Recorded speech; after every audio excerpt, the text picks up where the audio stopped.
নাসিরউদ্দিন পাটোয়ারি ভাই ঢুকতেছে, আমরা ওনার পিছিয়ে ছিলাম। বিড়াবিড়ির মধ্যে ফোনটা আবার নিয়ে নিচে করতে পারবো না। নাসিরউদ্দিন পাটোয়ারি ভাই সহ নাসিরউদ্দিন পাটোয়ারি ভাই ঢুকতেছে, আমরা ওনার পিছিয়ে ছিলাম। তো পরে ছবি তুলছি, ছবি তোলার পরে আবার ফোনটা আবার পকেটে দিয়ে দিছি।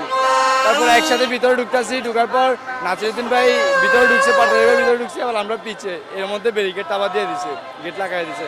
তারপর হচ্ছে কি আবার এর মধ্যে আবার বিড়াবিড়ির মধ্যে ফোনটা আবার নিয়ে নিচে করতে পারবো না। তারপরে আবার গেটটা খুলছে, গেটটা খোলার পর নাসিরউদ্দিন পাটোয়ারি ভাই সহ মানে আমরা আবার ভিডিও করবো। তারপর যে পকেট দেখেছি কি ফোন নাই, ফোনটা নিয়ে গেছে। তারপর আমরা মাইকে বলছি আর ফোনটার পাওয়া যায় না। তারপর বলছে কি আবার জিডি করার জন্য। তো এখন থানা যাবো জিডি করতে আর কি।